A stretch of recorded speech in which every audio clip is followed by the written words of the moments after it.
Hello guys, ఎలా ఉన్నారు? ఈరోజు మనం ఈ వీడియోలో ప్రతి 3 జనరేషన్స్లో ఒక జనరేషన్ మాత్రమే చూడగలిగే చాలామంది ఎంతగానో వెయిట్ చేసే మహాకుంభమేళ గురించి మాట్లాడుకోబోతున్నాం. మీరు ఇప్పటివరకు ఈ కుంభమేళ గురించి చాలా స్టోరీస్ వినే ఉంటారు. కానీ ఈరోజు ఈ వీడియో ద్వారా కుంభమేళ అంటే ఏంటి, ఎందుకని కుంభమేళని కేవలం 4 ప్లేసెస్లో మాత్రమే చేస్తారు, ఈ కుంభమేళ ఎలా స్టార్ట్ అయింది, దీని కాన్సెప్ట్ ఏంటి, ఈ కుంభమేళ గురించి మన పురాణాల్లో ఉన్న అసలు కథ ఏంటి, ఇలాంటి క్వశ్చన్స్తో పాటు కుంభమేళ గురించి మీకు మొత్తం తెలియాలంటే ఈ వీడియోని మీరు ఎక్కడ స్కిప్ చేయకుండా లాస్ట్ వరకు చూడాల్సిందే. అండ్ ఇంకేమాత్రం లేట్ లేకుండా వీడియోలోకి వెళ్ళిపోదాం. Hello guys, welcome back to our channel friendly content.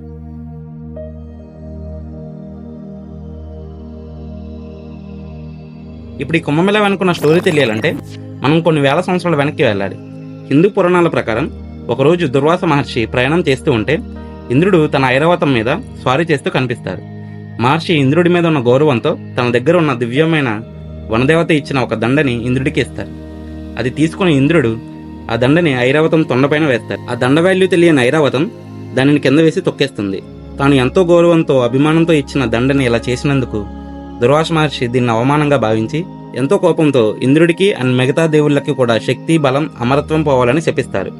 ఇక వెంటనే దేవుళ్ళందరూ శక్తి, బలం లేక వీక్ అయిపోతారు. మళ్ళీ తిరిగి దేవతలు వాళ్ళ శక్తి అండ్ అమరత్వం పొందాలంటే ఒకటే మార్గం. పాలలో నుంచి వెన్న చిలికినట్టు సముద్రం నుంచి అమృతం చిలికి దాన్ని తాగితే దేవతలు కోల్పోయిన పవర్స్ అన్ని మళ్ళీ తిరిగి వస్తాయి. కానీ అలా చేయాలంటే దేవతలందరూ శక్తి లేని వాళ్ళు అయ్యారు కాబట్టి సముద్రాన్ని చిలకడానికి వాళ్ళకున్న శక్తి సరిపోదు. సో దీనికోసం రాక్షసులతో ఒక డీల్ చేసుకుంటారు. అదేంటంటే అమృతాన్ని తీయడంలో రాక్షసులు హెల్ప్ చేస్తే వాళ్ళకి కూడా అమృతం తాగడానికి ఉంటుంది. సో దీనివల్ల రాక్షసులకు కూడా ఈక్వల్ పవర్స్ వస్తాయి. క్షీర అనే సముద్రంలో ఈ ప్రాసెస్ని స్టార్ట్ చేస్తారు. సముద్రాన్ని చిలికే రాడ్గా మందార కొండని, ఆ కొండకి తాడులాగా కట్టడానికి పాముని ఉపయోగిస్తారు. కొండకి ఒక పక్క దేవతలు, ఒక పక్క రాక్షసులు ఆ పామును పట్టుకుని సముద్రాన్ని చిలకడం స్టార్ట్ చేస్తారు.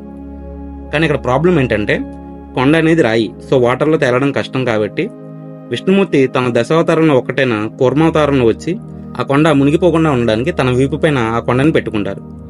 పోతన గారి భాగవతం ప్రకారం దేవతలు, రాక్షసులు కలిసి చిలికిన అమృతం ఒక కుంభంలో బయటకు వస్తుంది. కుంభం అంటే కుండ అని అర్థం. అందుకే దీనిని కుంభమేళ అని పిలుస్తారు. అండ్ అలా బయటకు తీసిన అమృతం కోసం 12 రోజుల పాటు దేవతలు, రాక్షసులు యుద్ధం చేస్తారు. ఈ యుద్ధం జరిగే సమయంలో కొండలో నుంచి 12 అమృత చుక్కలు 12 ప్లేసెస్లో పడతాయి. అండ్ ఆ 12లో 4 చుక్కలు మన భూమి మీద పడ్డాయి. అవే ప్రజెంట్ కుంభమేళ జరిగే ప్లేసెస్ అయిన ప్రయాగ్రాజ్, ఉజ్జయిన్, హరిద్వార్ అండ్ నాసిక్. ఇక్కడ గమనించాల్సింది ఏంటంటే దేవలోకంలో 12 రోజులు అంటే ఎర్త్ మీద 12 సంవత్సరాలు. అండ్ మళ్ళీ స్టోరీలోకి వెళ్తే విష్ణుమూర్తి మోహిని వేషంలో వచ్చి రాక్షసులని తన అందంతో మాయ చేసి ఆ అమృతాన్ని దేవతలు మాత్రమే తాగేలా చేస్తారు. ఇది ఈ కుంభమేళ అనుకున్న స్టోరీ. ప్రతి 12 సంవత్సరాలకి ఆ 4 చుక్కలు పడిన రివర్స్లో వాటర్ అమృతంలో మారతాయని నమ్ముతారు. ఈ కుంభమేళను మొదటిసారిగా ఆదిశంకరాచార్య గారు స్టార్ట్ చేశారు.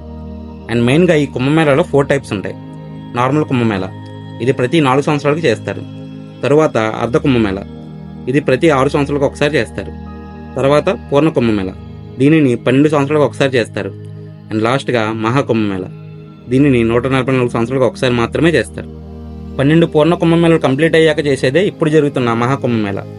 ఇది జనవరి 13, 2025 నుంచి ఫిబ్రవరి 26 వరకు జరుగుతుంది. ఈ సమయంలో ఆ రివర్స్లో స్నానాలు చేస్తే మంచిదని ప్రతిరోజు కోట్లలో ప్రజలు ఆ ప్లేసెస్కి వెళ్తున్నారు. ఎందుకంటే ఈ మహాకుంభమేళ ప్రతి 3 జనరేషన్స్లో ఒక్క జనరేషన్ మాత్రమే దీన్ని ఎక్స్పీరియన్స్ చేయగలరు. అండ్ 2019లో జరిగిన కుంభమేళలో దాదాపు 240 బిలియన్ ప్రజలు అటెండ్ అయ్యారు.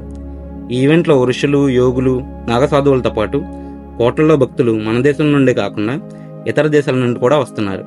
అండ్ ఫైనల్గా కుంభమేళ అనేది ఒక పండుగ కాదు, అంతకంటే చాలా ఎక్కువ. అండ్ ఈ కుంభమేళ ఆర్గనైజేషన్ అండ్ మేనేజ్మెంట్స్ అయితే వేరే లెవెల్లో ఉంటాయి.